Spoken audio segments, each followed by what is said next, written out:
Hey crew, and welcome back. It's been a while since my last video, and since there have been some changes and updates, but the main focus of this video is pretty much just to talk about my schedule. And some of you are probably going, why do you want to talk about that? Well, if you follow my DeviantArt, because we're quite active there, and you see my latest status update, you might have an idea, but if not, there's a link in the description below, so you can go read that. But it's not just for that reason. I've actually had several people asking me to do things, and I've always been too busy, and well, I just want to actually explain what I'm doing, since I'll be talking about Epeom and candles. For those of you who aren't aware, Epeom is a small indie group I made that consists of several talented artists, including myself.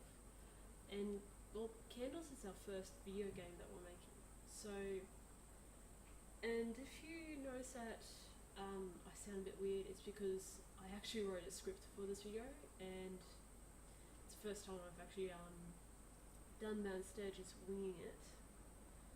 Okay, so first we're going to talk about Epeom, because that's probably the easiest to start off with. So all of us Epeom members have Skype, and we use this awesome program to keep in touch, share concept art, ideas, game audio files, and just chat in general.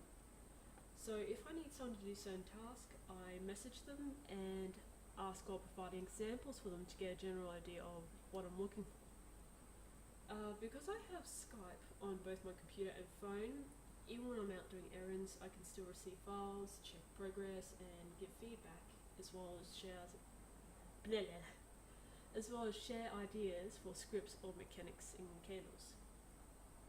So everyone in Epeom is pretty much laid back and relaxed. We all have different schedules and are in different time zones, so to accommodate that, I have to alter my daily schedule. So this means I stay up a lot later than I usually would to chat, record, and test out features, or see if certain mechanics would work, or if some concept art for the in-game model see if certain mechanics would work, or if some concept art I'm not tired, or if some concept art for the in-game models is needing more work, so if anything needs fixing or anything, that sort of thing. I also record footage of the game and provide screenshots so Epeom members can give me feedback and suggestions, such as if the lighting's too dark, or if the loading screen is too short or too long, or something looks awkward, or anything that just really sticks out. At the moment, I do all the modelling work, so the coding, the programming, and the construction of the game in Unity, as well as writing the game scripts, doing concept art, and some character designs. This being said, when I get stuck, and since I'm learning, I still have a lot more to learn and a lot more to do. So yeah, it's a lot of work. But when I do get stuck, I ask the pros for advice, and again, because of the major difference in time zones, this means I usually have to stay up pretty late and get up really early, so I'm not putting anyone out, and can talk to them when they're comfortable, and that provides the best kind of support. And a shout out to all you awesome people, you know who you are. So if an Epeom member wants to learn something that I'm relatively informed about, such as Blender and creating functioning models, I take the time out and do one-on-one teaching or training within my abilities to help that member get a good grasp of how to do the same level of model creation that I do. While this is pretty draining, I don't mind, because it's so helpful to have two Blender artists to speed up the production time and reduce the workload. This being said, I will still be making models. It's just helpful to have someone do some simple, easy models, such as background trees, plants, rocks, or even an NPC when they're at that stage. And our incredibly talented musician, Mike Merritt, huge shout out to him. Go check out his channel, links in the description. Seriously, check him out because he creates some fantastic soundtracks, both original and covers. He does a brilliant job of creating amazing music to suit the levels brilliantly and add that extra atmosphere and tension to really pull the player into the experience. Whenever we need to do recordings, I provide several examples of the type of music I'm looking for and add suggestions, and as always, the ending results are brilliant. Again, I highly recommend subscribing to his channel. His music and content is awesome. So this is another reason I skipped sleep, to keep good good communication with the team, and at the same time, I can't speak, and at the same time keep an eye out for any new members. So every day I check DeviantArt, YouTube and my email to see if anyone has messaged asking to join Epeom with all their skills listed and ready for assessment. If it weren't for this, I probably wouldn't be as active as I am now on the website, so I do check in daily. And just remember this fact for later. With the basics of Epeom covered, though, there probably could be a few things I missed, but if so, I'll address them later in another video. But right now we'll get to the best part, candles. Alright, so now I have to break this script into sections, or script, sections, speech, whatever. And the first thing I work on is the story or the script. So each day I read over the script and will check that a previous idea or mechanic I wrote for the game still sounds realistic and suits the game's plot and gameplay. Because I want Candles to be both fun and memorable, especially since it's Epeom's first game, the impression, the indie world, I really want to make sure it's done right. So that's why it's taking so long to make, because I'm not rushing this along to make sure it's done properly. So even though we're all new, this is all a new experience for us. I don't mind taking the extra time to go that extra mile to make sure I do something properly, because everyone's working pretty hard on this. But getting a bit sidetracked. So after checking the story, I then open up Unity 3D, which is the game engine that I'm using to make candles. Hello, Ruby. Hello. Hello, Ruby. Oh, you always know when I'm recording, don't you? Yes, yes, I love you. Love you, I love you, I love you. I love you. Love, love, love, love. Love, love, love. I love you. Yes, I do. Yes, I do. Okay. Go on with Mike. He's over there. Go on with Mike.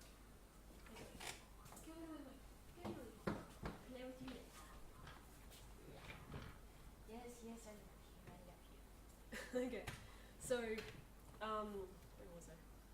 Okay, so after opening up Unity, which is the game engine that I use to make the game, I look at the placement of the models in the game and do a test run to see if everything still functions and what else I could add to games. So, and along with everything else left to do.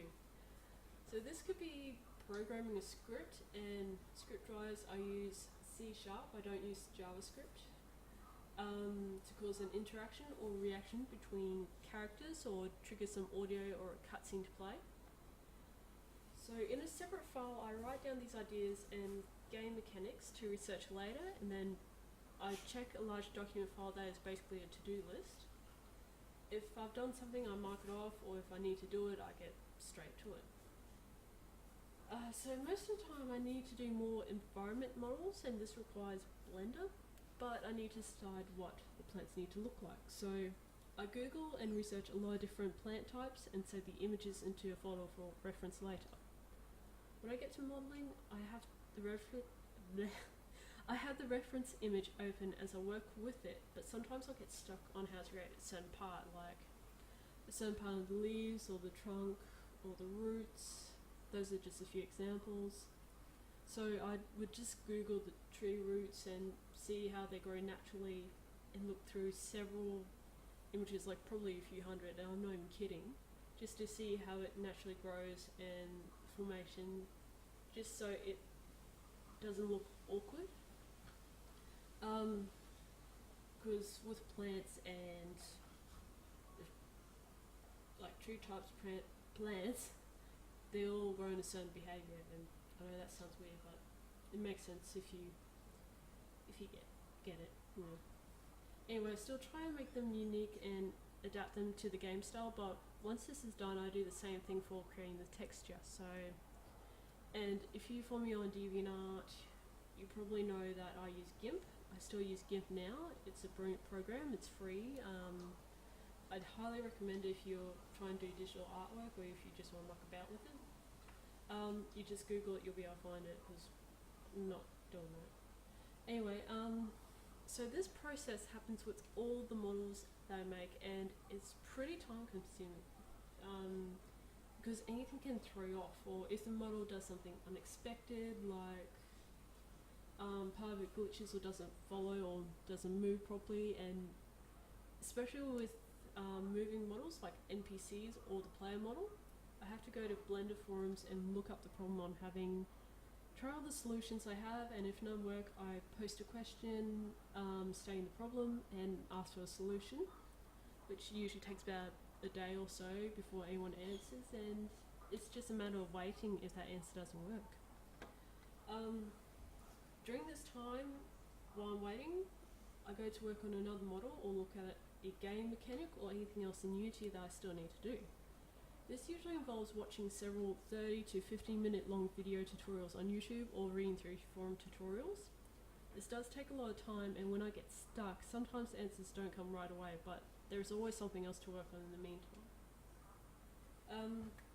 Another thing is if something in the game breaks, I have to find out the cause and fix it as fast and efficiently as I can so I can work on other tasks.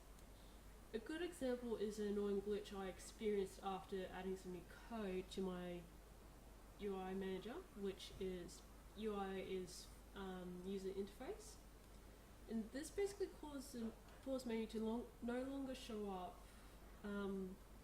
when you try to pause. However, the game itself still paused. It just makes it look like it's frozen.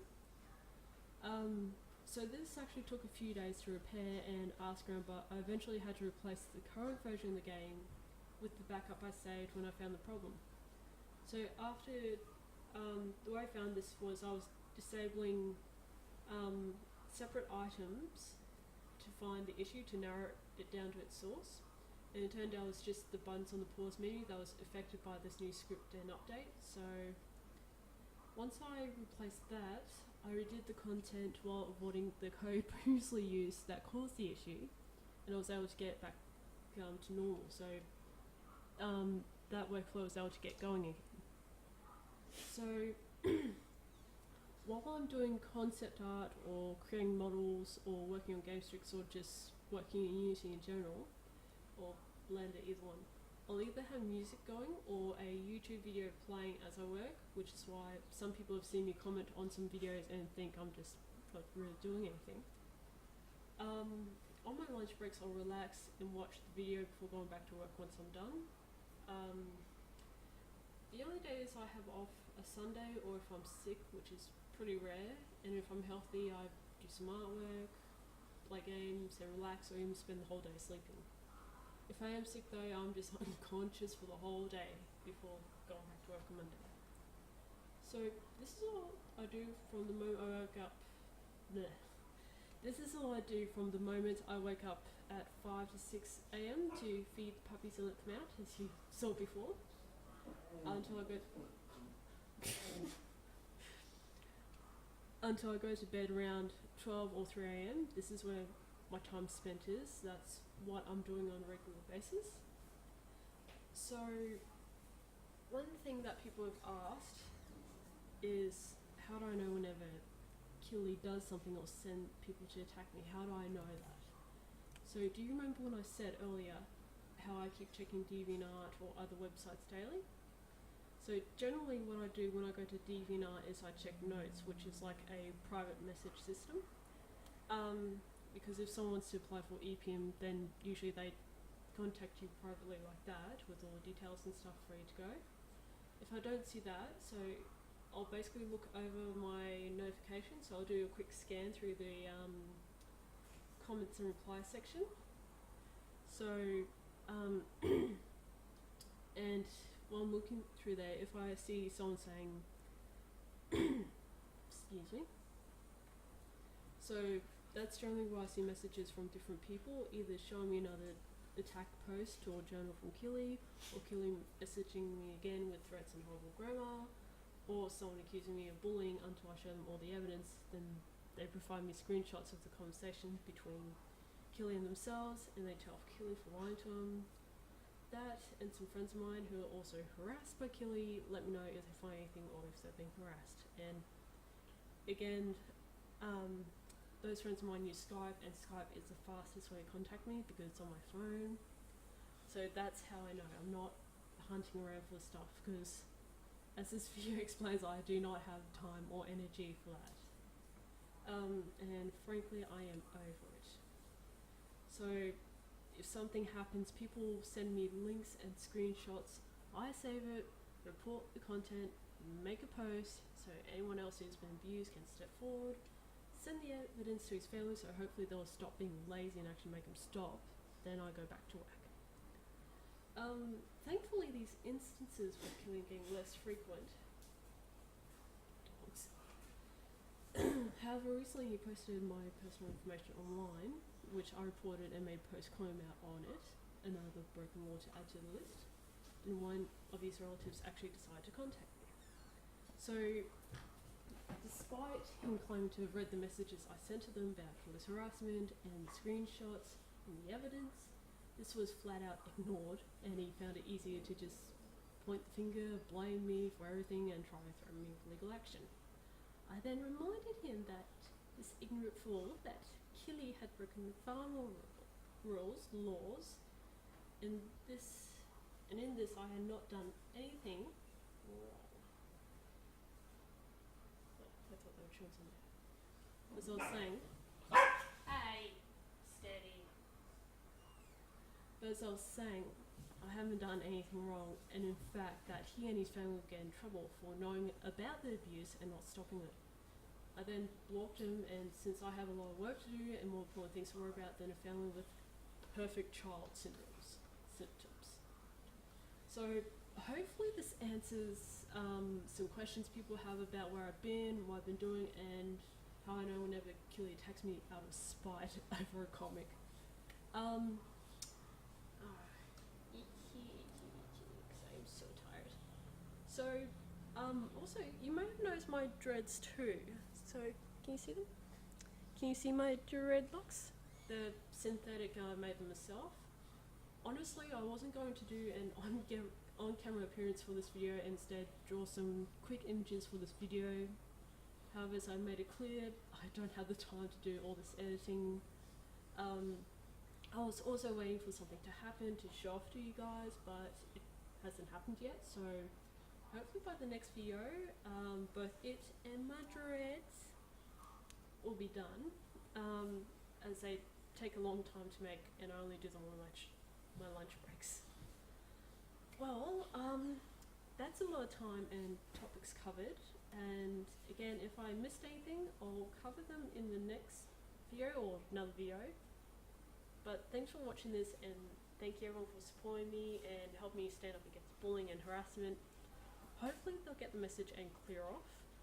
On a final note, the next video will either be showing off the surprise I mentioned, or maybe even a Let's Play video, as I haven't done one of those in a good while. Alright guys, have a good one, keep smiling. Yay!